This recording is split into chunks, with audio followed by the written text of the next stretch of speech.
SAP అంటే దాని full form వచ్చేసి systems applications and products in data processing అంటారు.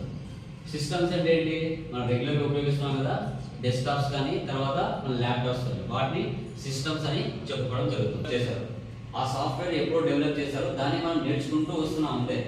ఓకేనా, దాన్ని ఎట్లా ఉపయోగించాలి, ఏ విధంగా ఉపయోగించాలి అనేది మాత్రమే అప్లికేషన్స్.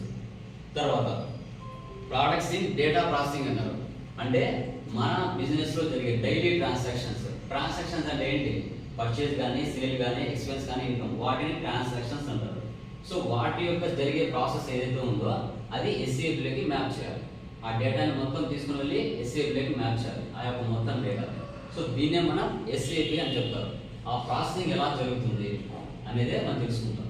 తర్వాత FICO అంటే ఏంటి, FI means stands for finance, తర్వాత CO stands for controlling. So FI అనేది ఎక్స్టర్నల్ రిపోర్టింగ్ మెన్షన్ చేస్తారు. అంటే ఫర్ ఎగ్జాంపుల్ నాది లోకేష్ ట్రేడ్స్ అనే ఒక కంపెనీ. ఆ కంపెనీ బిజినెస్ ప్రాఫిట్ లో ఉందా లాస్ లో ఉందా అనేది ఎలా తెలుస్తుంది?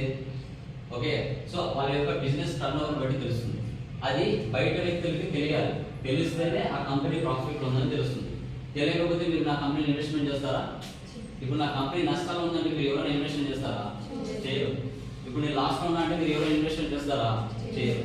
సో ఫస్ట్ నేను ఏం చేయాలి, ఎవరైతే ఇన్వెస్టర్స్ ఉంటారో వాళ్ళకు నా బిజినెస్ ప్రాఫిట్ అండ్ లాస్ కానీ బ్యాలెన్స్ షీట్ కానీ షో చేయాలి. చూడండి, ఇయర్ నా యొక్క బిజినెస్ టర్న్ ఓవర్ ఇలా పెరుగుతుంది, ప్రాఫిట్ లో ఉంది, మీరు నా కంపెనీలో ఇన్వెస్ట్మెంట్ చేయొచ్చు అని తెలిస్తేనే వాడు ఇన్వెస్ట్మెంట్ చేస్తారు. లాస్ట్ ఉందంటే ఎవరు చేయరు. దీన్ని మనం ఎక్స్టర్నల్ రిపోర్టింగ్ అంటారు. ఎక్స్టర్నల్ రిపోర్టింగ్ అని చెప్తారు FI. ఇది అంతా కూడా అవుట్ సైడ్ అనమాట, అంటే 10 మందికి చూపించడానికి ఛాన్స్ ఉంటుంది FI. CO అంటే ఏంటి, ఇంటర్నల్ రిపోర్టింగ్. ఇంటర్నల్ రిపోర్టింగ్ ఏంటి, ఒక కంపెనీ లోపల జరిగేది. FI అంటే బయట షో చేస్తుంది, ఇంటర్నల్ అంటే లోపల షో చేస్తుంది. అంటే ఏదైనా ఒక ప్రోడక్ట్ మీరు తయారు చేయాలి, ఒక మ్యానుఫ్యాక్చరింగ్ కంపెనీ, ఓకేనా, అది ఒక సిస్టమ్ ల్యాప్టాప్ కానీ మొబైల్ కానీ తయారు చేయాలి. ఆ మొబైల్ తయారు చేసేటప్పుడు ఎంత ఖర్చు అవుతుంది, ఎంతమంది ఎంప్లాయీస్ కావాలి, ఎంత నాకు రా మెటీరియల్ కావాలి, ఎంతమంది నాకు స్క్రాపింగ్ ఉంటుంది, కొంచెం స్క్రాప్ ఉంటుంది, ఆ స్క్రాప్ని ఎలా ఉపయోగించాలి, రా మెటీరియల్ కొనేటప్పుడు ఏ విధంగా తక్కువ కాస్ట్తో కొనాలి, మంచి క్వాలిటీతో తక్కువ కాస్ట్తో ఎంప్లాయీస్కి తక్కువ జీతాలతో ఏ విధంగా పెట్టుకోవాలి, కాస్ట్ ఎక్కువ కావాలి. ఫర్ ఎగ్జాంపుల్ ఒక మొబైల్ తయారు చేయడానికి ఒక ₹1,00,00,000 మినిమం అమౌంట్ బడ్జెట్ అనేది పెట్టుకున్నారు. ఆ ₹1,00,00,000 కంటే ఎక్కువ అమౌంట్ ఏమైనా అవుతుందా, లేదంటే ఆ ₹1,00,00,000 లోపల మనం ఏమైనా సెర్చ్ చేయొచ్చా? ఆ లోపల సెర్చ్ చేయాలంటే ఎంప్లాయీస్ సాలరీస్ ఇవ్వాలి, రా మెటీరియల్ కూడా మనము ఆ ₹1,00,00,000 అమౌంట్లోనే కొనాలి. సో ఎక్కువ కొనకూడదు, ఖర్చులు ఎక్కువ చేయకూడదు, ఇవన్నీ ఆలోచించాలి. ఇవన్నీ ఆలోచించడాన్ని మనం కంట్రోలింగ్ అంటాం. కాస్ట్ రెడ్యూస్, ఓకేనా, కాస్ట్ తక్కువ ఉండే విధంగా మనం చూసుకోవాలి, ఎక్కువ ఉండకూడదు. లిమిట్గా ఎంత బడ్జెట్ అయితే పెట్టుకున్నామో అంతే బడ్జెట్లోనే ఆ ప్రోడక్ట్ని తయారు చేయాలి, ఎక్కువ కాకుండా. సో అవన్నీ ఎవరి వల్ల జరుగుతుంది, ఆ కంపెనీలో ఉన్న మేనేజర్స్ కానీ ఎంప్లాయీస్ కానీ బోర్డ్ ఆఫ్ డైరెక్టర్స్ కానీ వాళ్ళందరూ మాట్లాడుకొని ఎవరైతే ఆ ప్రాజెక్ట్ని లీడ్ తీసుకున్నారో వాళ్ళు డిస్కస్ చేస్తారు, ఎక్కువ కాకుండా.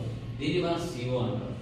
SAP FICO అంటే SAP అంటే systems applications and products in data processing అంటారు. FI అంటే ఎక్స్టర్నల్ రిపోర్టింగ్ అంటాం. CO అంటే ఇంటర్నల్ రిపోర్టింగ్ అని చెప్పుకుంటాం. ఓకేనా స్టూడెంట్? తర్వాత ఓకే, సో SAPని ఎవరు ఇంట్రడ్యూస్ చేశారో, ఎవరు కనిపెట్టారంటే ఎక్స్ ఎంప్లాయీస్ ఎవరైతే ఉన్నారో IBM ఎక్స్ ఎంప్లాయీస్.